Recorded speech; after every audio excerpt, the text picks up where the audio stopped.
මේක තුලා තියෙන්නේ සමතුලිතතාවයේ පාඩමේ අරන් එන තුන්වෙනි වීඩියෝත් එක්ක. ඒකට මීට කලින් අපි වීඩියෝ දෙකක් කරලා තිනවා සමතුලිතතාවය ගැන. පළවෙනි වීඩියෝ එකේදී අපි සමතුලිතතාව කියන්නේ මොකක්ද කියලා හඳුන්වලා දුන්නා සහ සමතුලිතතා නියතය කියන එක ඩිරයිව් කරන තැනටම ගියා. ඒ කියන්නේ ඒක සමතුලිතතා නියතය ව්‍යුත්පන්න කරන තැනටම අපි ගියා පළවෙනි වීඩියෝ එකේදී. දෙවෙනි වීඩියෝ එකේදී අපි කතා කරා සමතුලිතතාවය ගැන ගොඩක් අය ගාව තියෙන වැරදි මත කීපයක් ගැන. ඒකට තුන්වෙනි වීඩියෝ එකේදී මේ වීඩියෝ එක පුරාම අපි කතා කරන්නේ සමතුලිතතා නියතය ගැන.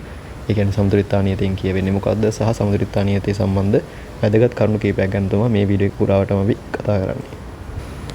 හරි, සමතුලිතතා නියතය ගැන වැදගත් කරුණු ගැන සාකච්ඡා කරන්න කලින් සමතුලිතතාව ගැන තිබ්බ කලින් වීඩියෝ එකේ තිබ්බ වැදගත් කොටසකට මම ආයි පොඩ්ඩක් ගිහින් ඉන්නම්. ඒ කියන්නේ සමතුලිතතාව නියතය ව්‍යුත්පන්න කරන්න හැටි ගැන. දැන් අපි සමතුලිතතාව කියන්නේ මොකක්ද කියලා පළවෙනි වීඩියෝ එකේදී හඳුන්වලා දුන්නා. මම හරිම කෙටියෙන් මෙතනින් කියන්නම්. ඔයගලන්ට ඕනනම් ටිකක් දිග විස්තරයක් තියෙනවා පළවෙනි වීඩියෝ එකේදී ඒකට කියලා බලා ගන්න පුළුවන්. දැන් මෙතනදී මම ගත්තේ මේ වගේ පූල් එකකට වතුර පුරවන උදාහරණයක්. එක්කෙනෙක් A කියන පුද්ගලයා වතුර පුරවනවා, B කියන පුද්ගලයා වතුර ඇදලා අයින් කරනවා. එතකොට ඒ කියන්නේ දැන් මුලින්ම සමතුලිතතාවයටපත් වෙනවා කියලා කියන්නේ A කියන පුද්ගලයා වතුර පුරවන ශීඝ්‍රතාවයෙන්ම B කියන පුද්ගලයා වතුර ඇදලා ගන්නවා. එතකොට එතනින් ඒ කියන්නේ සමතුලිත අවස්ථාවට ආවට පස්සේ මොකද වෙන්නේ? වෝටර් ලෙවල් එක වතුර මට්ටම වෙනස් වෙන්නේ නැහැ. හරිද?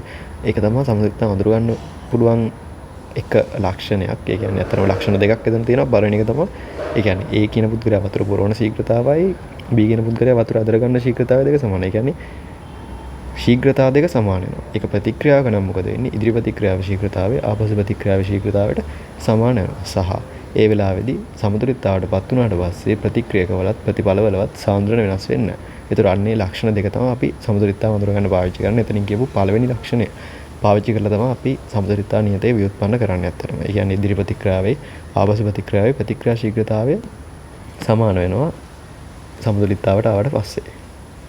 හරි, මෙතන කරලා තියෙන්නේ ඒ ව්‍යුත්පන්න කිරීම තමයි. එතකොට මෙන්න මේ රියැක්ෂන් එකේදී මේ මෙතන පෙන්වලා තියෙන රියැක්ෂන් එකේ ඉදිරි ප්‍රතික්‍රියාවේ ශීඝ්‍රතාවයට ශීඝ්‍රතානිය නියමයේ පාවිච්චි කරලා සමීකරණයක් ලියලා තිනවා. ආපසු ප්‍රතික්‍රියා ශීඝ්‍රතාවයටත් ශීඝ්‍රතා නියමයේ පාවිච්චි කරලා සමීකරණයක් ලියලා තිනවා. එතකොට අපි දන්නවා ඉක්විලිබ්‍රියම් කන්ඩිෂන් එකේදී කියන්නේ සමතුලිත අවස්ථාවේදී මොකද වෙන්නේ? ඉදිරි ප්‍රතික්‍රියාවේ ශීඝ්‍රතාවය ආපසු ප්‍රතික්‍රියාවේ ශීඝ්‍රතාවයට සමාන වෙනවා. ඊට පස්සේ අපි මොකද කරන්නේ? අර ඒ ඉදිරි ප්‍රතික්‍රියාවේ ශීඝ්‍රතාවයේ ශීඝ්‍රතා නියතයේ තියෙන kF කියන ඒකයි ආපසු ප්‍රතික්‍රියාවේ ශීඝ්‍රතා නියතය කියන එක kR කියන එක. එතකොට මේ දෙකම නියත දෙකක්නේ. අපි මේ ටික එක පැත්තකට දාලා ඉවරලා ඊටු අනිත් සාන්ද්‍රණ පද වෙන පැත්තකට ගන්නවා. එතකොට අපි දන්නවා මේ හම්බෙන්නේත් නියතයක්. මොකද නියත දෙකක්නේ බෙදෙන්නේ. කියන්නේ ශීඝ්‍රතා නියතය කියලා කියන එක ඇත්තරම රඳාපවතින සාධක දෙකක් තියෙනවා. ශීඝ්‍රතා නියතය ඒ කියන්නේ දැන් මේ K කියන එක කැපිටල් K නෙමෙයි සිම්පල් K කියන්නේ ශීඝ්‍රතා නියතය. ශීඝ්‍රතා නියතය රඳාපවතිනවා එකක් උෂ්ණත්වයේ මත සහ අනිත් එක සක්‍රීය ශක්තිය මත. හරිද? ඒතකොට ওই දෙක මත තමයි රඳාපවතින්නේ.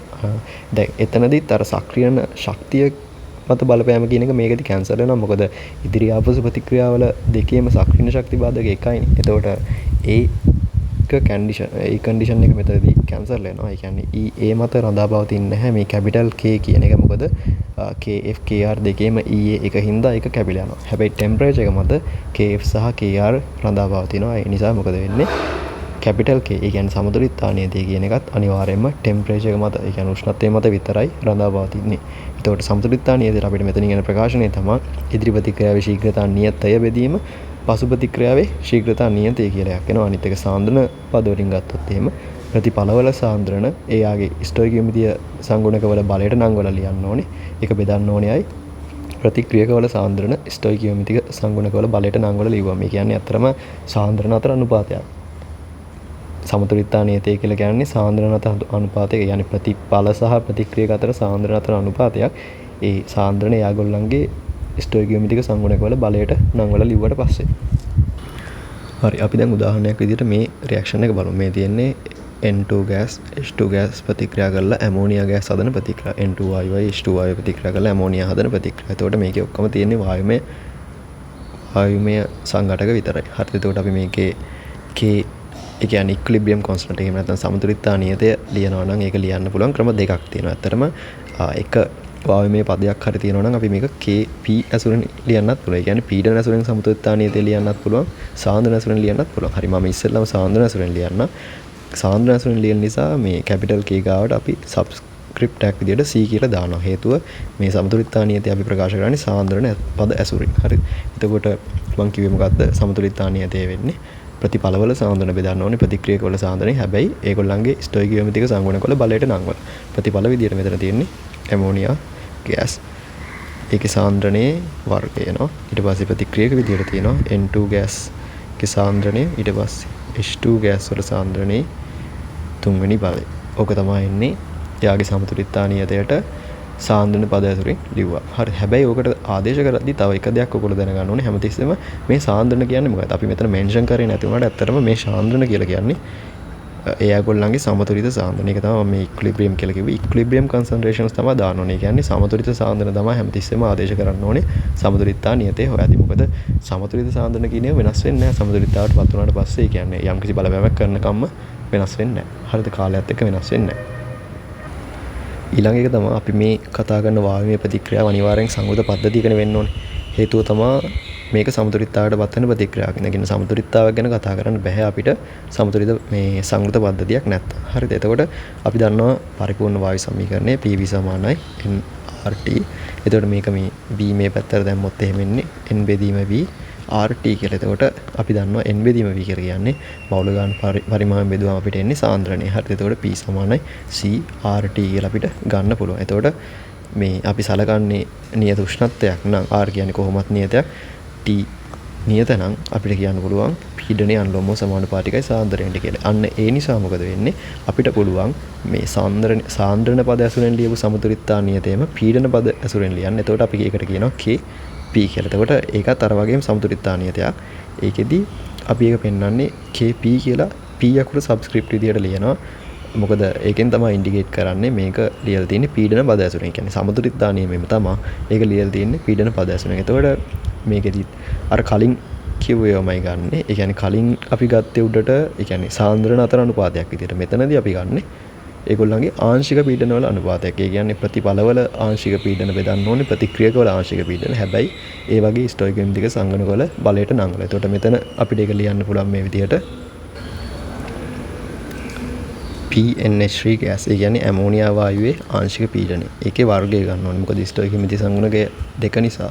ඊට පස්සේ N2 ගෑස් වල ආංශික පීඩනය ඒක ආයි වැඩි කරන්න ඕනේ H2 ගෑස් වල ආංශික පීඩනයේ තුන්වෙනි බලය. එතකොට ඕක තමයි සමතුලිතතා නියතයට එන්නේ පීඩන පද ඇසුරෙන් ලියුවා. එතකොට අපිට ඒකට කියනවා Kp කියලා. එතකොට Kc කියලා කියන්නේ සමතුලිතතා නියතය සාන්ද්‍රණ පද ඇසුරෙන් ලියුවාම Kp කියලා කියන්නේ සමතුලිතතා නියතය පීඩන පද ඇසුරෙන් ලියුවාම. එතකොට තේරුම් ගන්න ඕන එක තමයි සමතුලිතතා නියතය සාන්ද්‍රණ ඇසුරෙනුත් ලියන්න පුළුවන්, පීඩන ඇසුර ආංශික පීඩන ඇසුරෙනුත් ලියන්න පුළුවන් කියන. එතකොට මේ Kc Kp කියන දෙකම රඳා පවතින්නේ උෂ්ණත්වයේ මත විතරයි. වෙන කිසිම සාධකයක් මත රඳා පවතින්නේ නැහැ. ඒ කියන්නේ යම්කිසි ප්‍රතික්‍රියාවක හරිද ඒකත් වැදගත්. ඒ කියන්නේ ප්‍රතික්‍රියාවට Kp Kc වෙනස් වෙනවා. හරිද? යම්කිසි ප්‍රතික්‍රියාවක Kp Kc ඒ කියන්නේ සමතුලිතතා නියතය රඳා පවතින්නේ උෂ්ණත්වයේ මත විතරයි. හරි, මේ Kp Kc සම්බන්ධව තවත් වැදගත් කරුණු කීපයක් කියන්න ඕනේ ඔයගලන්ට. දැන් මෙතනදී Kc ඒ කියන්නේ සාන්ද්‍රණ ඇසුරෙන් ලියන සමතුලිතතා නියතය. Kp කියලා කියන්නේ ආංශික පීඩන ඇසුරෙන් ලියන සමතුලිතතා නියතය. එතකොට මේ දෙකේම අර කලින් කිව්වා වගේ සාන්ද්‍රණ විදියට ගන්නවා නම් හරි ආංශික පීඩන විදියට ගන්නවා නම් හරි හැමතිස්සෙම අපි ආදේශ කරන්න ඕනේ සමතුලිත අවස්ථාවේ තියෙන සාන්ද්‍රණ සහ සමතුලිත අවස්ථාවේ තියෙන ආංශික පීඩන. එතකොට කෙනෙක්ට ප්‍රශ්නයක් එන්න පුළුවන් ඇයි මේ වගේ නියත දෙකක් පාවිච්චි කරන්න කියලා. මේ නියත දෙක ඕනෙම ප්‍රතික්‍රියාවකට ලියන්න පුළුවන්ද කියලා. එතකොට ඒක එහෙම නැහැ. ඒ කියන්නේ වායමය පද්ධතියක් නම් සහ ජලීය ද්‍රාවණ තියෙන පද්ධතියක් නම් අපිට අනිවාර්යයෙන්ම Kc ඒකට ලියන්න පුළුවන්. හරිද? ඒ කියන්නේ සාන්ද්‍රණය ගැන කතා කරන්න පුළුවන් වායුව. හැබැයි අඩුම ගානේ එක වායුවක් හරි තියෙන්න ඕනේ ආංශික පීඩනය ගැන කතා කරන්න. මොකද Kp ප්‍රකාශනය අපි ලියන්නේ ආංශික පීඩන ඇසුරෙන්. ඒ කියන්නේ අඩුම ගානේ එක්ක ප්‍රතික්‍රියකවල හරි එක්ක ප්‍රතිබලවල හරි එක වායුමය සංඝටකයක් හරි තියෙන්න ඕනි Kp ප්‍රකාශනයක් අපිට ලියන්න නම්. එහෙම නැත්නම් අපිට Kp ප්‍රකාශනයක් ලියන්න බෑ. අනිත් ඒ තමයි මේ Kc සහ Kp වල අගයන් ගැන. ඒතර මේ Kc සහ Kp වල අගයන් සමාන වෙන්න ඕනි කියලා එකක් නැහැ. හැබැයි සමහර අවස්ථා තියෙනවා Kc සහ Kp වල අගයන් දෙක සමාන වෙනවා. ඒ අවස්ථාව ගැන අපි ඉස්සරහට සාකච්ඡා කරමු. දැන් ඔයගොල්ලන්ට මෙතනදි තේරෙනවා දැන් P සමානයි CR කියන. එතකොට පීඩනය වෙනුවට සාන්ද්‍රණය අපිට මෙතෙන්ට ආදේශ කරන්න පුළුවන් කොහොමද? CRT. එතකොට C විතරක් තියෙනවා නම් Kp ට Kc සමාන වෙනවා. හැබැයි මෙතන RT කියලා පදයකුත් තියෙනවනේ. එතකොට අන්න ඒක නිසා හැමතිස්සෙම Kp Kc ට සමාන වෙන්නේ නැහැ. හැබැයි සමහර අවස්ථා තියෙනවා Kp Kc ට සමාන වෙන. ඒ අවස්ථා ගැන අපි ඉදිරියට සාකච්ඡා කරමු. හරි. ඊට පස්සේ බලමු මේ Kc සම්බන්ධ වැදගත් කරුණු කීපයක් තියෙනවා. එතකොට Kc ට අපි දාන්නේ ආදේශ කරන්න ඕනේ මොනවද? අනිවාර්යෙන් සාන්ද්‍රණ තමයි ආදේශ කරන්න ඕනේ. එතකොට ඒ කියන්නේ සමතුලිත සාන්ද්‍රණ. සමතුලිත අවස්ථාවට පත් වුණාට පස්සේ තියෙන ප්‍රතික්‍රියක සහ ප්‍රතිඵලවල සාන්ද්‍රණ තමයි අපි KCට ආදේශ කරන්න ඕනේ. එතකොට බොහෝ විට මේ සාන්ද්‍රණ පද විදිහට ආදේශ වෙන්නේ ජලීය ද්‍රාවණ සහ වායුන් වල සාන්ද්‍රණ තමයි. ඒ කියන්නේ එතකොට ඇතුළත් නොවෙන්නේ මොනවද? සංශුද්ධ ද්‍රව සහ සංශුද්ධ ඝනවල සාන්ද්‍රණ ඇතුළත් වෙන්නේ නැහැ. ඒකට හේතුවක් තියෙනවා. බොහෝ විට ඒව ඇතුළත් වෙන්නේ නැහැ. ඒකත් අර හැමතිස්සෙම කියන්න බෑ. සමහර අවස්ථා තියෙනවා සංශුද්ධ ද්‍රව වල සාන්ද්‍රණත් ඇතුළත් වෙන. ඒක ගැන මම ඉස්සරහට කියන්නම්. එතකොට ඇතුළත් වෙන්න නැති වෙන්න හේතුව තමයි ඒ කියන්නේ සංශුද්ධ ද්‍රව සහ සංශුද්ධ ඝනවල සාන්ද්‍රණ නියතයක් වශයෙන් තමයි අපි සලකන්නේ. හරිද? ඒ කියන්නේ සංශුද්ධ ද්‍රවයක සාන්ද්‍රණය වෙනස් වෙන්නේ නැහැ. සහ සංශුද්ධ ඝනයක සාන්ද්‍රණය වෙනස් වෙන්නේ. ඒ කියන්නේ අපි සලකන ප්‍රතික්‍රියාවයි. ඒ ප්‍රතික්‍රියාව සිද්ධ වෙද්දී ඒ සිද්ධ වෙන කාලය අතරතුර සංශුද්ධ ද්‍රවයේ සහ සංශුද්ධ ඝනයේ සාන්ද්‍රණය වෙනස් වෙන්නේ නැත්නම් අපි ඒවා කීයටවත් ඇතුළත් කරන්නේ නැහැ සමතුලිතානියන්ත්‍ර ප්‍රකාශනයේ. ඒකට ඒක නිසා තමයි මෙතන ලියලා තියෙන්නේ බොහෝ විට ඇතුළත් වෙන්නේ මොනවද? ජලීය ද්‍රාවණ සහ වායුන් වල සාන්ද්‍රණ තමයි KC ප්‍රකාශනයේ ඇතුළත් වෙන්නේ. ඒතර ඇතුළත් වෙන්නේ නැත්තේ මොනවද? සංශුද්ධ ඝන සහ සංශුද්ධ ද්‍රව වල සාන්ද්‍රණ බොහෝ විට ඇතුළත් වෙන්නේ නැහැ. හැබැයි සමහර අවස්ථා තියෙනවා මෙන්න මේක විතරක්. ඒ කියන්නේ සංශුද්ධ ද්‍රව වල සාන්ද්‍රණ ඇතුළත් වෙනවා. උදාහරණයක් විදිහට කිව්වොත් දැන් මේක සලකලා බලමු. අපි ප්‍රතික්‍රියාවක් යම්කිසි ප්‍රතික්‍රියාවක් සිද්ධ කරනවා. ඒ ප්‍රතික්‍රියාව සිද්ධ වෙන මාධ්‍ය තමයි ජලය. හරිද? එතකොට ඒ කියන්නේ මේ මාධ්‍ය සංශුද්ධ ද්‍රවයක්නේ. එතකොට මාධ්‍ය විදිහට සංශුද්ධ ද්‍රවයක්. එහෙම නැත්නම් ද්‍රාවකයේ විදිහට තියෙනවනේ. ඒ කියන්නේ සංශුද්ධ ද්‍රවයක් ද්‍රාවකයේ විදිහට ක්‍රියා කරනවා නම් අපි සලකන ප්‍රතික්‍රියාව. එතකොට ඒක ඒ කියන්නේ ද්‍රාවකයේ විදිහට තියෙන සංශුද්ධ ද්‍රවයක් හින්දා එතනදී ඒකේ සාන්ද්‍රණය ඇතුළත් වෙන්නේ නැහැ සමතුලිතානියත ප්‍රකාශනයට. ඒක හරියට තේරුම් ගන්න. ඒ කියන්නේ කිසියම් සංශුද්ධ ද්‍රවයක් යම්කිසි ප්‍රතික්‍රියාවක ද්‍රාවකයේ ලෙස හැසිරෙනවා නම් හරිද? කිසියම් සංශුද්ධ ද්‍රවයක් යම්කිසි ප්‍රතික්‍රියාවක ද්‍රාවකයේ විදිහට හැසිරෙනවා නම් එයාගේ සාන්ද්‍රණය, ඒ සංශුද්ධ ද්‍රවයේ සාන්ද්‍රණය සමතුලිතානියත ප්‍රකාශනයට ඇතුළත් වෙන්නේ නැහැ. හැබැයි එහෙම නැතුව යම්කිසි සංශුද්ධ ද්‍රවයක් ඒ ප්‍රතික්‍රියාවේ ප්‍රතික්‍රියකයේ විදිහට හැසිරෙනවා නම් එතකොට මොකද වෙන්නේ? ඒ කියන්නේ කාලයත් එක්ක ඒ ප්‍රතික්‍රියකයේ සාන්ද්‍රණය වෙනස් වෙනවනේ. එතකොට අපිට අනිවාර්යෙන් ඒක ඇතුළත් කරන්න වෙනවා ශීඝ්‍රතා, ඒ කියන්නේ සමතුලිතානියත ප්‍රකාශනයට. ඒ කියන්නේ මොන වෙලාවටද ඇතුළත් කරන්න වෙන්නේ? ඒ කියන්නේ යම්කිසි සංශුද්ධ ද්‍රවයක් ප්‍රතික්‍රියකයක් ලෙස ක්‍රියා කරනවා නම් යම්කිසි ප්‍රතික්‍රියකයක්. ඒ කියන්නේ ද්‍රාවකයක් ලෙස නොවි. හරිද? ද්‍රාවකයක් වුණොත් එහෙම ඇතුළත් වෙන්නේ නැහැ. ප්‍රතික්‍රියකයක් විදිහට ක්‍රියා කරනවා නම් එතකොට ඒකේ සාන්ද්‍රණය අනිවාර්යයෙන්ම සමතුලිතානියත ප්‍රකාශනයට ඇතුළත් වෙන්න ඕනේ. බලමු මේකට උදාහරණයක්. මේ තියෙන ප්‍රතික්‍රියාවන් මේක ස්ටඩි කරන ප්‍රතික්‍රියාව. එතකොට මේ තියෙන්නේ ඇසිඩික් ඇසිඩ් එක. ඇසිඩික් ඇසිඩ් එකේ මේ ලික්විඩ් එක ගන්න. ඒ කියන්නේ පියුර් ලික්විඩ් එක. ඒ කියන්නේ යාගේ ජලීය ද්‍රාවණයක් නෙමෙයි. කියන්නේ ඇසිටික් අම්ලයේ ද්‍රාවණය. හරිද? ඊට පස්සේ මෙතන තියෙන්නේ ඇල්කොහොල් එකක්. එතකොට එතිල් ඇල්කොහොල්. එතකොට මෙතන සංශුද්ධ ඇසිටික් ඇසිඩ් තියෙනවා. සංශුද්ධ එතිල් ඇල්කොහොල් තියෙනවා. ඊට පස්සේ එතන ප්‍රතික්‍රියා කරාම හැදෙන්නේ මොකද්ද? මෙන්න මේ එස්ටර් එක සහ සංශුද්ධ ජලය හැදෙන්නේ. එතකොට මෙතනදී ඔක්කොම තියෙන්නේ සංශුද්ධ ද්‍රව. හරිද? එතකොට සංශුද්ධ ද්‍රව නැත්නම් මම අර ඩින් කිව්වා සංශුද්ධ ද්‍රවවල සාන්ද්‍රණ සහ සංශුද්ධ ඝනවල සාන්ද්‍රණ සාමාන්‍යයෙන් ශීඝ්‍රතානියත ප්‍රකාශනයට ඇතුළත් වෙන්නේ නැහැ. හැබැයි මම ඒක කිව්වේ කන්ඩිෂන් එකක් උඩ. සංශුද්ධ ද්‍රව සහ සංශුද්ධ ඝනවල සාන්ද්‍රණ සාමාන්‍යයෙන් ඇතුල් වෙන්නේ නැති මොන වෙලාවටද?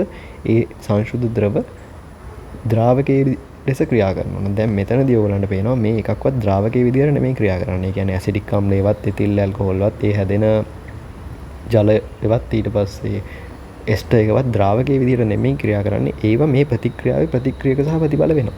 ඒ නිසා මොකද වෙන්නේ? අන්න ඒවා අනිවාර්යයෙන්ම සමතුලිතානියත ප්‍රකාශනයට ඇතුළත් වෙන්න ඕනේ. මොකද ඒවැය සාන්ද්‍රණ කාලයත් එක්ක වෙනස් වෙනවා. දැන් ඇසිඩික් අම්ලය මෙතන තියෙනවා. මේ ඇසිඩික් අම්ලයේ සාන්ද්‍රණය කාලයත් එක්ක වෙනස් වෙනවා. මොකද එයා මේ ඇල්කොහොල් එකත් එක්ක රියැක්ට් කරලා එස්ටර් එක හදනවනේ. ඒ නිසා කාලයත් එක්ක ඇසිඩික් අම්ලයේ සාන්ද්‍රණය වෙනස් වෙනවා. හරිද? ඒ නිසා ඒක අනිවාර්යෙන් ඇතුළත් කරන්න වෙනවා සමතුලිතානියත ප්‍රකාශනයට. හරි, මම ඒ කරුණ ආයෙත් පැහැදිලි කරන්න. යම්කිසි සංශුද්ධ ද්‍රවයක සාන්ද්‍රණය ශීඝ්‍රතානියත ප්‍රකාශනයට ඇතුළත් වෙන්නේ නැත්තේ ඒ සංශුද්ධ ද්‍රවය ද්‍රාවකයේ විදිහට ක්‍රියා කරනවා නම් විතරයි මේ ප්‍රතික්‍රියාව. එහෙම නැතුව යම්කිසි සංශුද්ධ ද්‍රවයක් ප්‍රතික්‍රියකයක් විදිහට ක්‍රියා කරනවා නම් ඒ ප්‍රතික්‍රියකයේ සාන්ද්‍රණය අනිවාර්යයෙන්ම ශීඝ්‍රතානියත, ඒ කියන්නේ සමතුලිතානියත ප්‍රකාශනයට ඇතුළත් වෙනවා. හරි, ඊට අපි පස්සේ සලකලා බලමු සමතුලිතානියතේ ඒකක ගැන. එතකොට ඉස්සෙල්ලම කියන්න ඕනේ සමතුලිතානියතයට ඇත්තටම තාපගති විද්‍යාවේ ගත්තොත් එහෙම තාපගති විද්‍යාවේ අර්ථ දැක්වීම වලට අනුව සමතුලිතානියතයට ඒකක මාන නැහැ. ඒ කියන්නේ ඒකක මාන රහිත නියතයකට තමයි ඒ කියන්නේ නියතයක් ලෙස තමයි සමතුලිතානියතය අත දක්වන්නේ තාපගති විද්‍යාවේදී. ඒකට හේතුවක් තියෙනවා. තාපගති විද්‍යාවේදී අපි කතා කරනවා ස්ටෑන්ඩඩ් කන්ඩිෂන්. ඒ කියන්නේ සම්මත තත්ත්ව ගැන සම්මත අවස්ථාවේදී. එතකොට අපි යම්කිසි සාන්ද්‍රණයක් හරි යම්කිසි ආංශික පීඩනයක් හරි හැමතිස්සෙම ප්‍රකාශ කරන්නේ මේ සම්මත තත්ත්ව වලට සාපේක්ෂව. ඒ කියන්නේ සම්මත තත්ත්ව වගේ කී ගුණයක්ද කියලා. ඒක හැමතිස්සෙම ගන්න නිසා අපි සාන්ද්‍රණ පද ලිව්වත් ඒව කැන්සල් වෙලා යනවා. දැන් මම ඒක ඉස්සරහට උදාහරණයකින් පෙන්නන්න. ඕගොල්ලෝ දැනට මේ කරුණ පොඩ්ඩක් මතක තියාගන්න. තාපගති විද්‍යාවේදී සමතුලිතතා නියතය අර්ථ දක්වන්නේ ඒකක මාන රහිත නියතයක් විදියට. හරිද? එතකොට මම මේ උදාහරණ කියන්න කලින් පොඩ්ඩක් අර තාපගති විද්‍යාවේ තියෙන සම්මත තත්ත්ව ගැන කියලා ඉන්නම්. ඒ කියන්නේ අනිවාර්යයෙන්ම සංශුද්ධ සංඝටකයක් වෙන්න ඕනේ. ඒක වායුවක් නම් ඒකේ පීඩනය සම්මත අවස්ථාවේ පීඩනය 1 බා. ඒ කියන්නේ බා එකක් වෙන්න ඕනේ. ද්‍රාවණයක් නම් ඒකේ පීඩනය ඒකේ සාන්ද්‍රණය කන් ඩෙසිමීටරයට මවුල එකක් වෙන්න ඕනේ සහ නිශ්චිත උෂ්ණත්වයක් එන්න ඕනේ. කියන්නේ නිශ්චිත උෂ්ණත්වයක් විදියට සඳහන් කරන්න ඕනේ. හරිද? එතකොට ඒ ටික තමයි මේ තාපගත විද්‍යාවේදී තියෙන ස්ටෑන්ඩඩ් කන්ඩිෂන්. ඒ කියන්නේ සම්මත තත්ත්වය. එතකොට මේක නම් ලොකුවට අදාළ නැහැ. මම මේ උදාහරණයකට පැහැදිලි කරන්න ඕන නිසා මේක පොඩ්ඩක් ගත්තේ. හරි, අපි මේ විදිහ උදාහරණයක් සලකලා බලමු. සමතුලිතතා නියතය කොහොමද ඒකක මාන රහිත නියතයක් වෙන්නේ කියලා සම්මත තත්ත්ව සඳහන් කරලා තියෙනවා. මතක තියාගන්න. ඒ කියන්නේ තාපගති විද්‍යාවේදී සම්මත තත්ත්ව සඳහන් කරලා තියෙනවා නම් විතරයි සමතුලිතතා නියතය ඒකක මාන රහිත නියතයක් වෙන්නේ. හරිද? අනිත් වෙලාවට හැමතිස්සෙම අපිට ඒක ගන්න බෑ. හරි, දැන් මේ උදාහරණයක් ගමු. මේ තියෙන්නේ N2H2 ප්‍රතික්‍රියා කරලා ඇමෝනියා මෙතන ස්ටෝකියෝමෙට්‍රි සංයෝගය දෙක වෙන්න ඕනේ. වෙන ප්‍රතික්‍රියාවේ දත්ත ටිකක් තියලා තියෙනවා. අපිට කියලා තියෙනවා කෙල්වින් 298 දී සම්මත අවස්ථාවේ පීඩනය 1 බා සහ සාන්ද්‍රණය ගන් ඩෙසිමීටරයට මවුල එකක් වේ කියලා කියලා තියෙනවා. ඊට පස්සේ කියලා තියෙනවා ඉහත ප්‍රතික්‍රියාව. ඒ කියන්නේ මෙන්න මේ ප්‍රතික්‍රියාව. මේ ප්‍රතික්‍රියාව සමතුලිත අවස්ථාවට ආවට පස්සේ ඒ ප්‍රතික්‍රියාවේ තියෙන සාන්ද්‍රණ, ඒ කියන්නේ ප්‍රතික්‍රියක සහ ප්‍රතිඵලවල සාන්ද්‍රණ සහ සාන්ද්‍රණ දත්ත දීලා තියෙනවා කියලා තියෙනවා. එතකොට N2 වල සාන්ද්‍රණය දීලා තියෙනවා 0.4යි, H2 වල සාන්ද්‍රණය දීලා තියෙනවා 0.1යි, ඇමෝනියා වල සාන්ද්‍රණය 0.2යි. හරිද? ඊට පස්සේ අපි ඉස්සෙල්ලාම ලියාගෙන බලමු මෙයාගේ සමතුලිතතා නියතය ප්‍රකාශනයේ සාන්ද්‍රණ සුරෙන් තමයි අපි දැන් ලියන්නේ. එතකොට සමතුලිත අවස්ථාවේ සාන්ද්‍රණ ආදේශ කරන්න ඕනේ. එතකොට අපිට ලියන්න පුළුවන් ප්‍රතිඵල බෙදීම ප්‍රතික්‍රියකවල සාන්ද්‍රණ අනුපාතයක් නේ. එතකොට ඇමෝනියා ගෑස් වල සාන්ද්‍රණයේ වර්ගය ආයි බෙදන්න ඕනේ into ගෑස් වල සාන්ද්‍රණය බෙදීම ආයි එනවා H2 ගෑස් වල සාන්ද්‍රණය.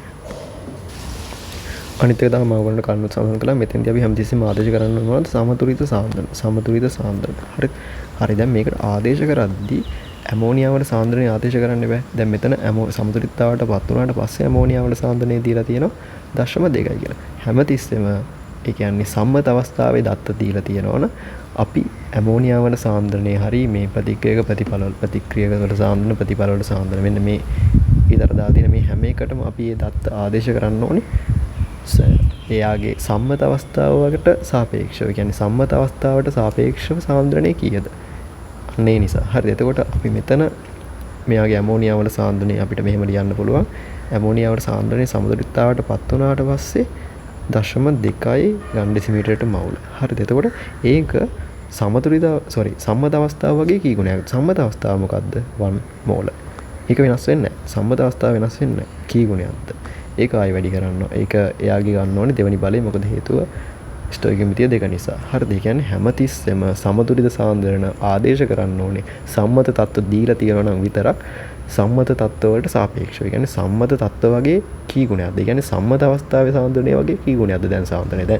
දැන් මේකේ සමතුලිතතාවට පත් වුණාට පස්සේ සාන්ද්‍රණය 0.2යි කියලා දීලා තියෙනවා. හැබැයි ඒක සම්මත අවස්ථාවේ සාන්ද්‍රණය වගේ කී ගුණයක්ද කියන එක තමයි මෙතනින් පෙන්වන්න කරන්නේ. ඒක බෙදන්න ඕනේ හැමතිස්සෙම සම්මත අවස්ථාවේ සාන්ද්‍රණය. ඒක හැමතිස්සෙම ගන් ඩෙසිමීටර මවුල 1. හරි, ඊට පස්සේ අපි දන්නවා N2 වල සාන්ද්‍රණය 0.4 m. හැබැයි ඒක සම්මත අවස්ථාවට සාපේක්ෂව කී ගුණයක්ද කියලා බලන්න ඕනේ. ඒ නිසා 1 m වලින් බෙදන්න ඕනේ. එතකොට ඒකේ එන්නේ පළවෙනි බලය. ඊට පස්සේ දීලා තියෙනවා ආයි H2 වල සාන්ද්‍රණය 0.1යි. ඒකත් සම්මත අවස්ථාව වගේ කී ගුණයක්ද කියලා බලන්න ඕනේ. නිසා 1 m ගෙන් බෙදන්න ඕනේ ඒකේ තුන්වෙනි බලයෙන්. එතකොට ඔයගොල්ලන්ට තේරෙනවා මෙන්න මේ m ඒ කියන්නේ ගන් ඩෙසිමීටර මවුල පද ඔක්කොම ටික කැන්සල් වෙනවා. ඒ නිසා මොකද වෙන්නේ? සමතුලිතතා නියතයට අගයක් එනවා. හැබැයි එයාගේට ඒකකයක් එන්නේ. හැබැයි එහෙම වෙන්නේ අනිවාර්යෙන්ම සම්මත අවස්ථාවේ දත්ත දීලා තිබුණොත් විතරයි. දැන් මේ ගානේදී කියලා තියෙනවා සම්මත අවස්ථාවේ දත්ත. සම්මත අවස්ථාවේ පීඩනය 1 බා කියලා දීලා තියෙනවා. සම්මත අවස්ථාවේ සාන්ද්‍රණය ගන් ඩෙසිමීටර මවුල එකක් කියලා දීලා තියෙනවා. එතකොට අපි මොකද කරේ? අපි මේකේ ඉක්විලිබ්‍රියම් කන්සන්ට්‍රේෂන්ස්. ඒ කියන්නේ සමතුලිත සාන්ද්‍රණ ආදේශ කළේ සම්මත අවස්ථාවේ සාන්ද්‍රණය වගේ කී ගුණයක්ද කියන. ඒ කියන්නේ සම්මත අවස්ථාවට සාපේක්ෂව අපි හැමතිස්සෙම සමතුලිත සාන්ද්‍රණ ආදේශ කරන්නේ සම්මත අවස්ථාවට සාපේක්ෂව නම් මොකද වෙන්නේ? සමතුලිතතා නියතයට ඒකකයක් එන්න. ඒ නිසා තමයි මම කිව්වේ තාපගති විද්‍යාවේදී බොහෝ විට අපි සම්මත තත්ත්ව භාවිත කරනවා. ඒතකොට සම්මත තත්ත්ව දීලා තියෙනවා නම් විතරක් සමතුලිතතාව නියතයට ඒකකයක් එන්නේ නැහැ. ඒකක මාන රහිත නියතයක් වෙන්නේ මෙන්න මේ විදිහට තමයි සමතුලිතතා නියතය. එතකොට ඔක පීඩන වලින් දීලා තිබ්බත් ඒත් එහෙමම තමයි. අපි දැන් හිතමු සමතුලිතතාවට පත් වුණාට පස්සේ මෙයාගේ පීඩන දත්ත මේ විදිහට දීලා තියෙනවා කියලා. ඒ කියන්නේ PN2 ගෑස් දීලා තියෙනවා 1 atm කියලා. ඊට පස්සේ නෑ සෝරි අපි බාම වලින් ගමු. ඒ කියන්නේ අර සම්මත තත්ත්ව දීලා තියෙන්නේ බා කියලානේ. ඒ නිසා හරි. ඊට පස්සේ අපි ගමු PH2 දීලා තියෙනවා අපිට 2 බා කියලා. ඊට පස්සේ P ඇමෝනියා ගෑස්, ඒ කියන්නේ ඇමෝනියා ගෑස් වල ආංශික පීඩනය දීලා තියෙනවා 3 බා කියලා. එතකොට අපි දන්නවා ඒ කියන්නේ ආංශික පීඩන ඇසුරෙන් නම් සමතුලිතතා නියත ප්‍රකාශනය ලියන්නේ. ඒකෙන් මෙන්න මෙහෙමයි. ප්‍රතිඵලවල ආංශික පීඩන ගන්න ඕනේ. ස්ටොයිකියෝමෙට්‍රික සංගුණකවල බලයට නංවලා. ඊට පස්සේ ප්‍රතික්‍රියක ගන්න ඕනේ. ස්ටොයිකියෝමෙට්‍රික සංගුණකවල බලයට නංවලා. ඊට පස්සේ PH2 ගෑස් තුන්වෙනි පදේ. හරි. ඊට පස්සේ අපි දැන් මෙතෙන්ට ආදේශ කරන්න ඕනේ මොනවද? මොන ආංශික පීඩන? සමතුලිත අවස්ථාවේ ආංශික පීඩන. සමතුලිතතාවයේ ආංශික පීඩන ආදේශ කරන්න ඕනේ මොකක්? අනිවාර්යෙන්ම සම්මත අවස්ථාවට සාපේක්ෂව. මොකද මේකේ සම්මත තත්ත්ව ගැන දීලා තියෙනවා. එතකොට සම්මත තත්ත්වයට දීලා තියෙන්නේ මොකද්ද? සම්මත තත්ත්වේ නම් තියෙන්නේ. ඒ කියන්නේ ස්ටෑන්ඩඩ් කන්ඩිෂන්ස් වල. ස්ටෑන්ඩඩ් කන්ඩිෂන් එක දීලා තියෙනවා සම්මත අවස්ථාවේ පීඩනය 1 බා කියලා. එතකොට සම්මත අවස්ථාවේ පීඩනයට සාපේක්ෂව පීඩනය කීයද කියලා තමයි ආදේශ කරන්න ඕනේ. එතකොට ඇත්තටම සමතුලිත අවස්ථාවේ මෙයාගේ ආංශික පීඩනය එන්නේ ඇමෝනියා වල දීලා තියෙන 3 බාරනේ. හැබැයි එයාව බෙදන්න ඕනේ 1 බා වලින්. මොකද 1 බා වලින් බෙදුවට පස්සේ තමයි එන්නේ සම්මත අවස්ථාවේ තත්ත්වවලට සාපේක්ෂව මෙයාගේ ආංශික පීඩන කීයද කියන එක. හරිද? එතකොට ඒකේ වර්ගය. ඊට පස්සේ ආයි N2 ගෑස් වල ආංශික පීඩනය එන්නේ 1 බා. බෙදන්න ඕනේ ආයි 1 බා වලින්. ඊට පස්සේ ආයි H2 එන්නේ 3 බා. බෙදන්න ඕනේ 1 බා වලින්. ඒ කියන්නේ හැම ආංශික පීඩන අගයක්ම අපි සම්මත අවස්ථාවේ තත්ත්වයට සාපේක්ෂව කී ගුණක්ද කියලා බැලුවා. සම්මත අවස්ථාවේ තත්ත්ව තමයි මම දැන් මේ රවුම් කරන්නේ 1 බා 1 බා 1 බා. මොකද හේතුව සම්මත අවස්ථාව ඩිෆයින් කරලා තියෙන්නේ සම්මත අවස්ථාවේ පීඩනය 1 බා කියලා. එතකොට අපි මේ දත්ත, ඒ කියන්නේ ආංශික පීඩන දත්ත හැම එකක්ම සඳහන් කරලා තියෙන්නේ සම්මත අවස්ථාවට සාපේක්ෂව කී ගුණයක්ද කියලා. ඒ නිසා මොකද වෙන්නේ මේ බා කියන ටර්ම් එක හැම එකෙම කැන්සල් වෙනවා. ඒ නිසා මොකද වෙන්නේ අන්තිමට සමතුලිතතා නියතයට, ඒ කියන්නේ KP වලටත් ඒකක එන්නේ නැහැ.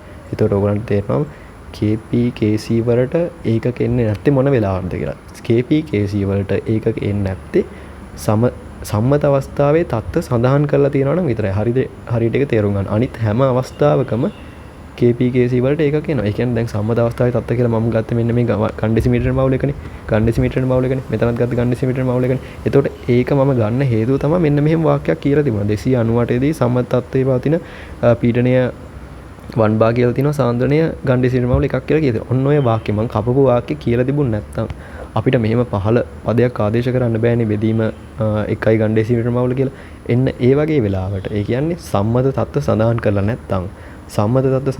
නැත්තම් සමතුලිතතා නියතයට අගයක් එනවා. ඒත් එක්කම ඒ අගයට ඒකකයකුත් එනවා. හරිද? එතකොට සමතුලිතතා නියතයට ඒකක නැති වෙන්නේ සම්මත තත්ත්ව සඳහන් කරලා තියෙනවා නම් විතරයි. සම්මත තත්ත්ව සඳහන් කරලා නැත්නම් සමතුලිතතා නියතයට ඒකකයක් එනවා. එතකොට ඒකත් පොඩ්ඩක් හොඳට මතක තියාගන්න. තාපගත විද්‍යාවේදී සමතුලිතතා නියතයේ ඒකක මාන රහිත නියතයක් කියලා කියන්නේ සම්මත තත්ත්ව සඳහන් කරලා තිබ්බොත් විතරයි. සම්මත තත්ත්ව සඳහන් කරලා නැත්නම් සමතුලිතතා නියතයට අනිවාර්යයෙන්ම ඒකකයක් එනවා. ඒක හැබැයි මෙහෙම අනිවාර්යයෙන්ම ඒකකයක් එනවා කියලා කියන්නත් බෑ. මොකද සමහර අවස්ථා තියෙනවා. දැන් මම උදාහරණයක් ගන්නම්. දැන් මේ වගේ ප්‍රතික්‍රියාවක් AB ප්‍රතික්‍රියා කරලා C හා D හදනවා කියලා ලියන්නකෝ. එතකොට ඒකේ සම්මත තත්ත්ව සඳහන් කරලා නැහැ. හරි, සම්මත තත්ත්ව සඳහන් කරලා නැහැ. හැබැයි සමතුලිතතා නියතය අපි KC ගෙන් ලියනවා කියමුකෝ. එතකොට දැන් මේ හැම එකේම ස්ටොයිකියෝමෙට්‍රික් සංගුණකයෙන් මම ගත්ත 1යි. හරි. එතකොට එන්නේ C ගේ සාන්ද්‍රණය බෙදීම D ගේ සාන්ද්‍රණය, ඊට පස්සේ A ගේ සාන්ද්‍රණය, ඊට පස්සේ B ගේ සාන්ද්‍රණය. හරිද? එතකොට ඔයගොල්ලන්ට තේරෙනවා මෙයාගේ ඒකක එන්නේ ගන්ඩෙසිමීටර් මවුල, මෙයාගේ ඒකකෙත් එන්නේ ගන්න. ඒ කියන්නේ මේ හැම එකකම මේක එන්නේ ගන්ඩෙසිමීටර් මවුල. එතකොට මේ එකකට එකක් ඒකක ඔක්කොම කැන්සල් වෙලා මෙයාටත් ඒකක නැති වෙනවා. හැබැයි මෙයාගේ සමතුලිත සම්මත අවස්ථාව කිව්වෙත් නැහැ. හරිද? ඒ කියන්නේ එහෙමත් වෙන්න පුළුවන්. ඒකට හේතුව තමයි අර මෙන්න මෙතන මේ පැත්තේ තියෙන ස්ටොයිකියෝමෙට්‍රික සංගුණකවල එකතුව. ඒ කියන්නේ ප්‍රතිපලවල තියෙන ස්ටොයිකියෝමෙට්‍රික සංගුණකවල එකතුව. ඒකත් වායුමය සහ ජලීය ද්‍රාවණ දෙකම ගන්න වෙනවා. ප්‍රතික්‍රියකවල තියෙන ස්ටොයිකියමැතික සංගුණක වල එකතුවට සමාන වුණාම අන්න ඒ වගේ වෙලාවටත් ඒකක මාන රහිත වෙනවා කේසී අගේ. කියන්නේ සමතුලිතතා නියතය අගේ. නිසා ඒක ගැන පොඩ්ඩක් සැලකිලිමත් වෙන්න ඕනේ. ඉස්සරහට අපි මේ වගේ ටිකක් සාකච්ඡා කරමු කොහොමද ඒක වෙන්නේ කියලා. කියන්නේ සමතුලිතතාවයේ ඒකක මාන නැති වෙනවා කියන එක අනිවාර්යයෙන්ම සිද්ධ වෙනවා සම්මත අවස්ථාවක් සඳහන් කරලා තිබ්බොත් එහෙම. හරිද? හැබැයි සම්මත අවස්ථාව සඳහන් කළා නැති සමහර වෙලාවටත් සමතුලිතතා නියතයට ඒකක මාන නැති වෙනවා. ඒකට හේතුව අර ඔක්කොම තියෙන ඒකක ටික කැන්සල් වුණොත් හරිද? එතකොටත් මොකද වෙන්නේ? සමතුලිතතා නියතයට අන්තිමට ඒකක මාන එන්නේ නැහැ. මෙතනදී එතකොට සමතුලිතතා නියතයට ඒකක නැති උනේ මේ හැම එකකම තියෙන ඒකක ටික කැපිලා ගිහින්. මොකද C එකේ තියෙන සාන්දන ඒකකේ, B එකේ තියෙන සාන්දන ඒකකත් එක්ක කැපිලා යනවා. D එකේ තියෙන සාන්දන ඒකකේ, A එකේ තියෙන සාන්දන ඒකකත් එක්ක කැපිලා යනවා. එතකොට ඒකක ටික ඔක්කොම කැපිලා ගිය නිසා තමයි මෙතනදී සමතුලිතතා නියතයට ඒකක නැති වුනේ. නැත්තම් මෙතනදී වෙන්නේ මෙතනදී අපි සාන්ද්‍රණ දත්ත මෙන්න මේ දත්ත. ඒ කියන්නේ සමතුලිත අවස්ථාවේදී සාන්ද්‍රණ සහ සමතුලිත අවස්ථාවේදී ආංශික පීඩන දත්ත ඔක්කොම ටික ආදේශ කරන්නේ මොකට සාපේක්ෂව? සම්මත අවස්ථාවට සාපේක්ෂව. එතකොට මට මෙන්න මේ හැම දත්තයක් ඔන්න මෙහෙම ලියන්න පුළුවන් සම්මත අවස්ථාවට සාපේක්ෂව කීයද කියලා. එතකොට මෙතන තියෙන මේ 1 බා කියන එක සම්මත අවස්ථාවට සාපේක්ෂව ගත්තොත් 1යි. මෙතන මේ 2 බා කියන එක සම්මත අවස්ථාවට සාපේක්ෂව 2යි. එතකොට මේ 3 බා කියන එක සම්මත අවස්ථාවට සාපේක්ෂව 3යි. එතකොට මෙන්න මේ ටික දැම්මොත් එහෙම ආදේශ කරොත් මේ විග්‍රහණයට අනිවාර්යෙන් කිසිම වැලියු එකක් එන්නේ නැහැ. ඒ කියන්නේ වැලියු එකක් එනවා මේ කියන්නේ ඒකකයක් එන්නේ නැහැනේ KP ට. අන්න ඒ වගේ. ඒතර එතනදී උනේ ඒකක නැතුව තමයි ආදේශ කරේ. මොකද අපි කිසිම ඒකකයක් එන්න විදියක් නැහැ සමතුලිත මේ සම්මත අවස්ථාවට සාපේක්ෂව ගන්නවා නම්. හරි.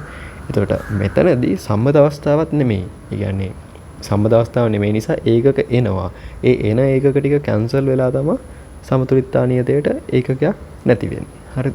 උඩ එකේදී උනේ ඒකක එන්නේ නැහැ. මොකද අපි ගන්න හැමතිස්සෙම දීලා තියෙන සම්මත අවස්ථාවට සාපේක්ෂව. ඒතකොට සම්මත අවස්ථාවට සාපේක්ෂව නම් බලන්නේ. එතකොට ඒකකයක් එන්නේ නැහැ. සම්මත අවස්ථාවට සාපේක්ෂව ආපු උත්තර ටික තමයි මේවා. කියන්නේ පීඩනයේ සම්මත අවස්ථාවට N2 වල පීඩනයේ සම්මත අවස්ථාවට සාපේක්ෂව නිකම්ම එකයි.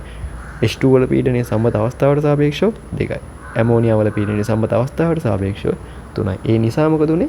ඒකක නැතුව තමයි සමතුලිත පීඩන ආදේශ උනේ. ඒ කියන්නේ සමතුලිතතාවයේ තියෙන ආංශික පීඩන. මෙතනදී මොකද උනේ? සම්මත අවස්ථාව නෙමෙයි ගත්තේ. ඒ නිසා ඒවට අනිවාර්යෙන් ඒකක එනවා. හැබැයි ආපු ඒකක ටික කැන්සල් වෙලා සමතුලිතතා නියතයට ඒකකයක් නැතුණා. අන්න ඒ විදිහට තමයි සමතුලිතතා නියතයට ඒකක එන්නේ. ඒකක එන්නේ සහ නැති වෙන්නේ. ඒකට මතක තියාගන්න අන්තිමට මතක තියාගන්න ඕන එක තමයි අනිවාර්යෙන්ම සම්මත අවස්ථාවේ තත්ත්ව සඳහන් කරලා තිබ්බොත් එහෙම සමතුලිතතා නියතයට ඒකකයක් එන්නේ නැහැ. මොකද ඒකට හේතුව තමයි සමතුලිත සාන්ද්‍රණ හරි සමතුලිත අවස්ථාවේ ආංශික පීඩන හරි අපි සඳහන් කරන්නේ සමතුලිතතා නියත ප්‍රකාශනයේ ඒ සම්මත අවස්ථාවට සාපේක්ෂව. ඒතකොට සම්මත අවස්ථාවට සාපේක්ෂව. ඒතකොට මොකකට හරි සාපේක්ෂව ගන්නවා නම් ඒකකයක් එන්නේ නැහැ. දැන් සාපේක්ෂ ඝනත්වයට ඒකක නැහැ. ඒ කියන්නේ මොකද හේතුව ජලයේ ඝනත්වයට සාපේක්ෂව අපි යම්කිසි ද්‍රව්‍යයක ඝනත්වය ප්‍රකාශ කරනවා. අන්න ඒ වගේ. හරිද? ඒතකොට සම්මත අවස්ථාව දීලා තියෙනවා නම් සම්මත අවස්ථාවේ තත්ත්ව දීලා තියෙනවා නම් ඒ තත්ත්වවලට සාපේක්ෂව නම් සාන්ද්‍රණය සහ ආංශික පීඩන ගන්නෙ. එතකොට ඒ කිසිම ආංශික පීඩනයකට කිසිම සාන්ද්‍රණයකට ඒකකයක් එන්නේ නැහැ. හරිද? ඒ සම්මත අවස්ථාව දීලා තියෙනවා. හැබැයි සම්මත අවස්ථාව දීලා නැත්තම් එතකොට ඒකක එන්න පුළුවන් සමතුලිතතා නියතයට. අනිවාර්යයෙන්ම ඒකක එනවා කියලා කියන්නේත් නැහැ. හැබැයි සම්මත අවස්ථාව දීලා නැත්තම් සමහර අවස්ථාවලදී ඒත් ඒකක නැති වෙන්න පුළුවන්. ඒකට හේතුව තමයි අපි සමතුලිතතා නියත ප්‍රකාශනය ලිව්වට පස්සේ අනිවාර්යෙන් ඒකේ සාන්ද්‍රණ වලට ඒකක එනවනේ. මොකද හේතුව මෙතන සම්මත අවස්ථාවක් සඳහන් කරලා නැහැ. ඒ ඒකක ටික කැපිලා යනවා නම් අන්න එතනදී ඒකක මාන නැති රාශියක් වෙන්න පුළුවන් මේ සමතුලිතතා නියතය කියන අගය. හරි අපි මේ වෙනකන් කතා කරේ සමතුලිතතා නියතයේ ඒකක ගැන. ඒ කියන්නේ සමහර අවස්ථාවලදී ඒකක එන්න පුළුවන්, සමහර අවස්ථාවලදී ඒකක නැති වෙන්න පුළුවන්. එහෙම දැන් ඒකක එනවා නම් ඒ කියන්නේ KC ගේ අගයක් නම් සාන්ද්‍රණ පද ඇසුරෙන් ඒකකයක් එන්න පුළුවන්. ඒ කියන්නේ ගන් ඩෙසිමීටරයට මවුල ඒ වගේ ඒ සම්බන්ධ ඒකකයක්. ඒ කියන්නේ කිසිම කිසි බලයක් වෙන්න පුළුවන්. හරි. එතකොට KP ට නම් එතකොට යාගේ ඒකක ATM හරි පැස්කල් හරි ඒ වගේ යම් කිසි බලයක අගයක් තමයි ඒකක විදිහට එන්නේ. හරි. ඊට පස්සේ අපි බලමු දැන් අපි මෙච්චර කතා කරේ ඒකක ගැන සමතුලිතතා නියතය. ඊට පස්සේ අපි බලමු සමතුලිතතා නියතයේ අගය ගැන. සමතුලිතතා නියතයේ අගය මොකද්ද කියවෙන්නේ කියන එක. ඒතකොට ඔයගොල්ලෝ දන්නවා සමතුලිතතා නියතය කියන්නේ අපි අත්තර මෙතනදී ගන්න අනුපාතයක්. ඒ කියන්නේ ප්‍රතිඵලවල සාන්ද්‍රණ බෙදලා ගන්නවා ප්‍රතික්‍රියකවල සාන්ද්‍රණ වලින් ඒගොල්ලන්ගේ ස්ටොයිකියෝමෙට්‍රික් සංගුණකවල බලයට නංවනවා. එතකොට මේ ප්‍රතික්‍රියාව ගත්තොත් එහෙම කාබන් ඔක්සිජන් එක ප්‍රතික්‍රියා කරලා කාබන් ඩයොක්සයිඩ් හැදෙන ප්‍රතික්‍රියාව. එතකොට මේකේ K සීරියල් තියෙනවා. ඒ කියන්නේ CO2 ගෑස් වල සාන්ද්‍රණය බෙදෙනවා O2 ගෑස් වල සාන්ද්‍රණයෙන්. එතකොට ඔයගලන්ට පේනවා මෙතන අර කාබන් සොලිඩ් කියන එක අතුලත් කරලා නැහැ. මොකද හේතුව මම කිව්වා සමතුලිතතා නියත ප්‍රකාශනයේ ලියද්දී අපි සංශුද්ධ ඝනවල සාන්ද්‍රණ අතුලත් කරන්නේ නැහැ කියලා. හරි. ඊට පස්සේ Kp ලියද්දී ඔයගලන්ට පේනවා ආංශික පීඩන දෙන ඒවා විතරයි ලියලා තියෙන්නේ. ඒ කියන්නේ වායු විතරයි ලියලා තියෙන්නේ. එතනදී ඝනයක් හරි ද්‍රවයක් හරි කිසිම ඝන ද්‍රවය ඇතුළත් වෙන්න බෑ Kp ප්‍රකාශනයට. හරි. මතක තියාගන්න Kp ප්‍රකාශනයට ඝන ද්‍රවය ඇතුළත් වෙන්නේ නැහැ. Kp ප්‍රකාශනයට ඇතුළත් වෙන්නේ වායු විතරමයි. ආංශික පීඩනයක් දෙන ඒවා විතරයි ලියන්න පුළුවන් Kp ප්‍රකාශනයට. ඒක අනිවාර්යෙන් මතක තියාගන්න. හරිද? එතකොට ඔයගලන්ට තේරෙනවා මෙතනදී ප්‍රතිඵල සහ ප්‍රතික්‍රියක අතර සාන්ද්‍රණ වල අනුපාතයක් තමයි සමතුලිතතා නියතේ කියවෙන්නේ. හැබැයි මම එක දෙයක් මෙතනදී මිස් කරා මොන සාන්ද්‍රණද? සමතුලිත සාන්ද්‍රණ. ඒක අනිවාර්යයෙන්ම වැදගත්. සමතුලිතතාවට පත් වුණාට පස්සේ තියෙන සාන්ද්‍රණ තමයි වෙනස් වෙන්නේ නැත්තේ. ඒකට මේ සාන්ද්‍රණ හරි ආංශික පීඩන හරි මේ කියන හැම එකක්ම මොනවද? සමතුලිත අවස්ථාවේදී තියෙන සාන්ද්‍රණ. එතකොට අපිට නිකන් එක දෙයක් තේරෙනවා කේවල වැලියු එකකින්. ඒ කියන්නේ සමතුලිතතා නියතයෙන් K ඉක්විලිබ්‍රියම්. සමතුලිතතා නියතේ අගයෙන් අපිට කියන්න පුළුවන් යම්කිසි ප්‍රතික්‍රියාවක ඒක සමතුලිතතාවට ආවට පස්සේ ඒ ප්‍රතික්‍රියාවේ තියෙන ප්‍රතික්‍රියක සහ ප්‍රතිඵලවල සාන්ද්‍රණ අතර අනුපාතයක් ගැන තමයි ඇත්තටම K ඉක්විලිබ්‍රියම්. එහෙම නැත්නම් සමතුලිතතා නියතේ කියවෙන්නේ. ඒ කියන්නේ ප්‍රතිඵල බෙදීම ප්‍රතික්‍රියක සාන්ද්‍රණ අනුපාතයක් ගැන තමයි සමතුලිතතා නියතයෙන් කියවෙන්නේ. මොකද සමතුලිත අවස්ථාවටපත් වුණාට පස්සේ මොකද වෙන්නේ? ඒ සාන්ද්‍රණ වෙනස් වෙන්නේ නැහැ යම්කිසි බලපෑමක් කරන තාක්. හරි. එතකොට අපි ඒක ගැන තියෙන ඉන්ටර්ප්‍රිටේෂන් එක බලමු. ඒ කියන්නේ සමතුලිතතා නියතයේ අගයෙන් අපිට කියන්න පුළුවන් දේ. හරිද? එතකොට හිතමු මේ සමතුලිතතා නියතයේ අගය K කියන අගය එකට වඩා වැඩි නම්. හරිද? එකට වඩා වැඩින් කියන්නේ මෙහෙමයි. දැන් සමතුලිතතා නියතය කියන්නේ මේ විදිහට සමතුලිත සාන්ද්‍රණ ආදේශ කරලා ඉවරලා සමතුලිතතා නියතයේ අගය හෙව්වට පස්සේ අපිට එනවා නම් මේ සමතුලිතතා නියතයේ අගය එකට වඩා ගොඩක් වැඩි නම්. ඒ කියන්නේ මෙතන මේ එකට වඩා ගොඩක් වැඩි කියලා අපි සාමාන්‍යයෙන් සඳහන් කරන්නේ 10 3ටත් වඩා වැඩි නම්. ඒ වගේ K ගේ අගය 10 3ටත් වඩා වැඩි නම්. මෙහෙම ලියමු මේක. K ගේ අගය 10 3ටත් වඩා වැඩි නම් ඒක තමයි මේ K ගේ අගය එකට වඩා ගොඩක් වැඩි කියලා කියන්නේ. එතකොට ඔයගොල්ලන්ට තේරෙනවා සමතුලිතතා නියතය කියලා කියන්නේ ප්‍රතිඵලවල සාන්ද්‍රණ බෙදන්නේ ප්‍රතික්‍රියකවල සාන්ද්‍රණ. ස්ටොයිකියෝමෙට්‍රියක් තියෙනවා. හරිද? එතකොට ඒකේ තේරුම තමයි එකට වඩා ගොඩක් වැඩි නම් ඒ කියන්නේ මේ අනුපාතය එකට වඩා ගොඩක් වැඩි වෙන්නේ කොහොමද? එහෙම වෙන්න පුළුවන් විදිය තමයි ප්‍රතිඵල ගොඩක් වැඩි වුණොත් ප්‍රතික්‍රියක වලට වඩා. අන්න එහෙම වුණොත් ඒ කියන්නේ සමතුලිතතාවට පත් වුණාට පස්සේ ප්‍රතිඵල වල සාන්ද්‍රණය වැඩි නම් ප්‍රතික්‍රියක වල සාන්ද්‍රණය වලට වඩා. අන්න එහෙම වුණොත් මේ අනුපාතය අගේ එකට වඩා ගොඩක් වැඩි වෙනවා. එතකොට ඒකෙන් කියන්න පුළුවන් එක තමයි කේවල අගේ එකට වඩා ගොඩක් වැඩි නම් ඒකෙන් කියන්න පුළුවන් එක තමයි සමතුලිතතාවයේදී වැඩිපුර තියෙන්නේ මොනවද? ප්‍රතිඵල. සමතුලිතතාවයේදී වැඩිපුර තියෙන්නේ ප්‍රතික්‍රිය. ඒ කියන්නේ ප්‍රතික්‍රියක අපි නිකන් මෙහෙම ලිව්වොත් එහෙම මෙතන තමයි ප්‍රතික්‍රියක තියෙන්නේ. මෙතන තමයි ප්‍රතිඵල තියෙන්නේ 100%ක්. හරි. මෙතන තියෙනවා 100%ක් ප්‍රතික්‍රියක. මෙතන තියෙනවා 100%ක් ප්‍රතිඵල. එතකොට සමතුලිතතාව කියන අවස්ථාව දැන් මේක තමයි මැද පොයින්ට් එක. එතන 50-50.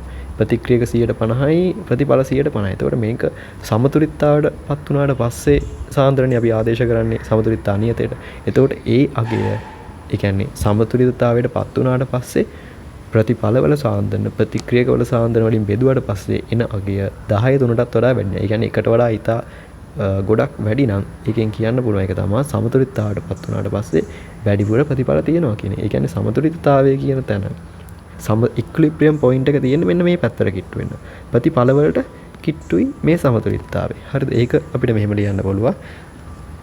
සමතුලිතතාවය දකුණට බර වෙලා තියෙනවා. මොකද දකුණ කියලා ගන්නේ සාමාන්‍යයෙන් අපි ප්‍රතික්‍රියාවක් ලියනකොට මේ වම් පැත්තේ තමයි ප්‍රතික්‍රියක ලියන්නේ, දකුණු පැත්තේ තමයි ප්‍රතිඵල ලියන්නේ. හරිද? එතකොට සමතුලිතතාවය දකුණට බරව පවතී කියලා ලියන්න පුළුවන්. ඒක මම ලියන්නම් මෙතන සමතුලිතතාවය දකුණට නැඹුරුව පවතී.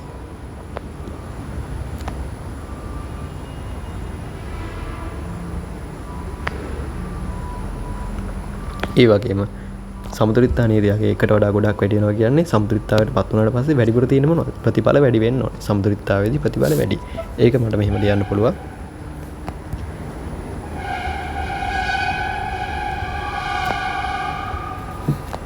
සමතුලිතතාවයේදී ප්‍රතික්‍රියක වලට සාපේක්ෂව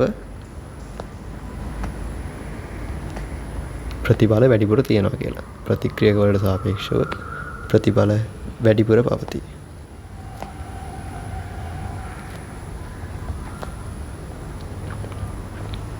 ඒ කියන්නේ අර more products at the equilibrium කියන එක.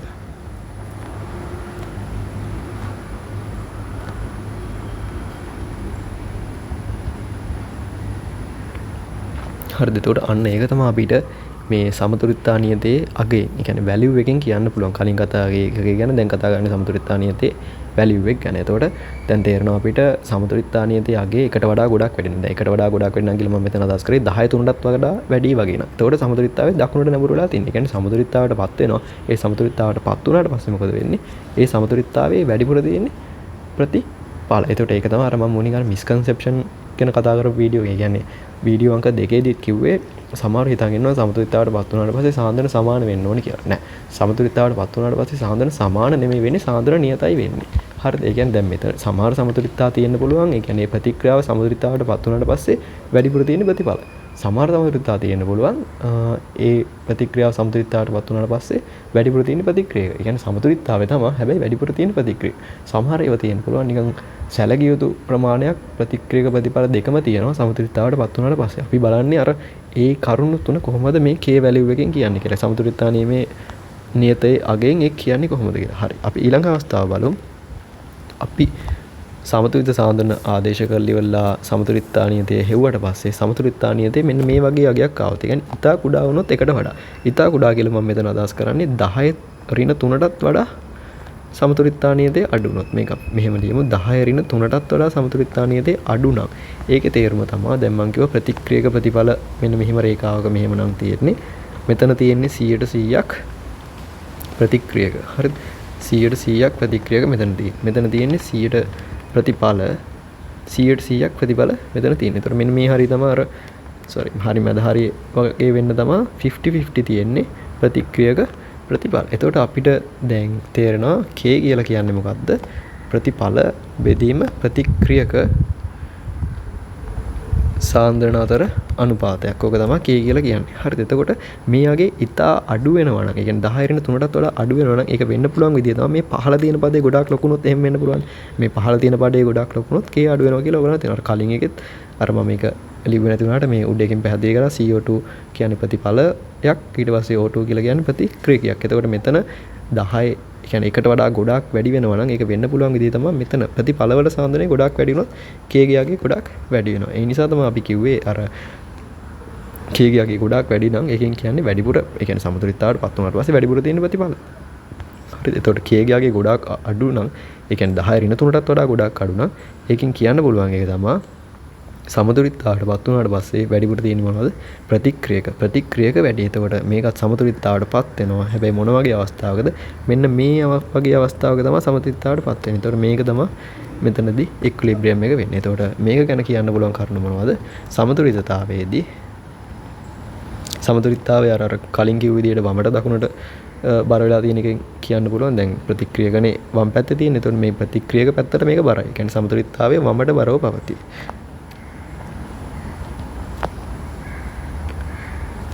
වමට නැඹුරුව පවතී.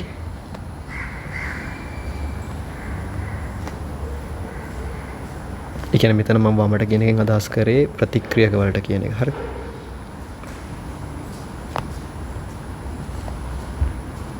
ඊට පස්සේ අර උඩ එකෙත් එමය මෙතන දකුණට කියන එකෙන් මම අදහස් කරේ පළවලට කියන එක. හරි. ඒ කියන්නේ සමතුලිතතාවයේදී වැඩිපුර තියෙන්නේ මොනවද? ප්‍රතික්‍රියක. සමතුලිතතාවයේදී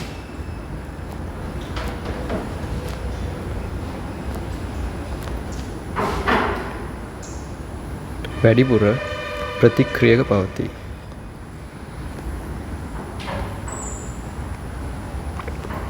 හරි, ඒක තමයි අපිට කියන්න පුළුවන් නම් more reactants at the equilibrium.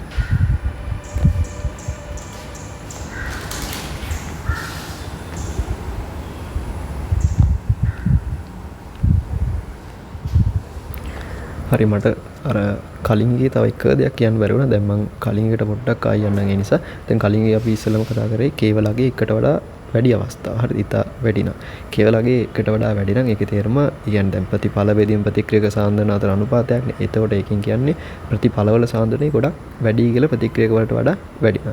මේ ප්‍රතික්‍රියක සාන්ද්‍රණයට වඩා. එතකොට දැන් මම මෙතනදී පැහැදිලි කරා ඒකෙදි කියන්නේ සමතුලිතතාවට පත් වුණාට පස්සේ වැඩිපුර තියෙන ප්‍රතිඵල කියන එක. එතකොට ඒ කියන්නේ more products at the equilibrium කියන එක තමයි එකෙන් කියන්නේ. දැන් අපි මේක extreme condition එක ගමු. ඒ කියන්නේ දැන් අපි හිතමු k ගගේ ගොඩාක් වැඩි කියලා එකට වඩා. ඒ කියන්නේ අපි හිතමු k වලගේ නිකන් එනවා 10 18ක් 19ක් 20ක්. ඒ කියන්නේ k ගගේ 10 15ටත් වඩා ගොඩාක් වැඩි කියලා. k ගගේ 10 15ටත් වඩා වැඩි. මෙහෙම ලියන්න. k value එක ඉතා වැඩි නම් හරිද? ඒ කියන්නේ 10 15ක් ඊට පස්සේ 10 20ක් 30ක් 50ක් ඒ වගේ ඉතා වැඩි නම් k ගියාගේ ඉතා වැඩි නම් ඒකෙන් අපිට කියන්න පුළුවන් මොකද්ද? ඒ කියන්නේ k value එක කියන්නේ හැමතිස්සෙම සමතුලිත අවස්ථාවේ තියෙන ප්‍රතිඵල සහ ප්‍රතික්‍රියක අතර සාන්ද්‍රණ අතර අනුපාතයක්. එතකොට ප්‍රතිඵල සහ ප්‍රතික්‍රියක අතර සාන්ද්‍රණ අතර අනුපාතය ඉතා වැඩි නම් ඉතා වැඩි යගයක් නම් අපිට කියන්න පුළුවන් මොකද්ද? ප්‍රතිඵල විතරමයි වගේ තියෙන්නේ. ප්‍රතික්‍රියක ඉතා අඩුයි. ඒ කියන්නේ ඒ ප්‍රතික්‍රියාව සම්පූර්ණත්වයේ කරා ගිහින් කියලා අපිට කියන්න පුළුවන්. ඒ කියන්නේ k value එක ගොඩාක් වැඩි නම් අපිට කියන්න පුළුවන් මොකද්ද? ප්‍රතික්‍රියාව සම්පූර්ණත්වයේ කරා යයි.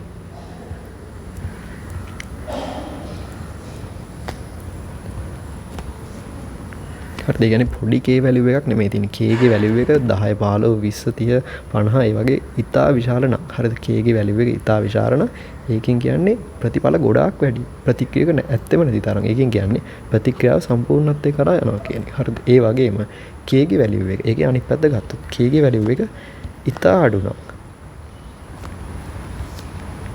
k ගේ value එක ඉතා අඩු නම් ඒ කියන්නේ 10 ඍණ 10 10 ඍණ 18 ඊට පස්සේ 10 ඍණ 20 ඒ වගේ ගොඩාක් අඩු නම් k ගේ value එක. k value එක ඉතා අඩු නම් ඒකෙන් කියන්න පුළුවන් මොකද්ද? දැන් k value එක කියන්නේ මේ මෙතනින් බලන්න ප්‍රතිඵල බෙදීම ප්‍රතික්‍රියක සාන්ද්‍රණ අතර අනුපාතය. ඒතර මේ value එක දැන් පහළ තියෙන එක වැඩි වෙන්න k value එක ඉතා අඩු වෙනවා. ඒ කියන්නේ ප්‍රතික්‍රියක ගොඩාක් වැඩි වෙන්න ඕනේ. ඒ කියන්නේ ප්‍රතික්‍රියක ඉතා වැඩි. ඒ කියන්නේ ඵල ඇත්තෙම නැති තරම්. ඒ කියන්නේ ප්‍රතික්‍රියාව සිද්ධ වෙන්නේ නැහැ කියන එක. ඒ කියන්නේ ප්‍රතික්‍රියාව සිදු නොවේ. හරිද? ඒ කියන්නේ ප්‍රතික්‍රියාවක් සම්පූර්ණත්වයේ කරා යන්න පොඩ්ඩක්වත් try කරන්නේ නැහැ. ඒ කියන්නේ ප්‍රතික්‍රියාව ඒ පැත්තට නෙමෙයි වෙන්නේ. ප්‍රතික්‍රියාව අනිත් පැත්තටයි වෙන්නේ. එහෙමත් කියන්න පුළුවන්. ඒක කියන්නේ ප්‍රතික්‍රියාව සිද්ධ වෙන්නේම නැති තරම් තමයි k ගේ value එක ඉතා අඩු නම්. එතකොට අපිට ප්‍රතික්‍රියාවක් අනිවාර්යයෙන්ම සම්පූර්ණත්වයේ කරා යනවා කියලා කියන්න පුළුවන්. කොහොමද? k ගේ value එක ගොඩාක් වැඩි නැහැ. ඒ කියන්නේ සමතුලිතතා නියතයගේ ඉතා වැඩි යගයක් නම් ඉතා විශාල යගයක් නම් තියෙන්නේ. අපිට ඒකෙන් කියන්න පුළුවන් මොකද්ද? ප්‍රතික්‍රියාව සම්පූර්ණත්වයේ කරා යනවා කියලා. ඒ වගේම මේ සමතුලිතතා නියතය ගණනය කරාට පස්සේ එයාගේ සමතුලිතතා නියතය ඉතා කුඩා ගයක් නම් කියන්නේ 10 18 20 වගේ ඉතා කුඩා ගයක් නම් සමතුලිතතා නියතයට එන්නේ අපිට කියන්න පුළුවන් අපි මේ 10 10 අයින් කරමු කියන්නේ 10 18 වගේ ඉතා කුඩා ගයක් නම් එන්නේ මේ සමතුලිතතා නියතයට.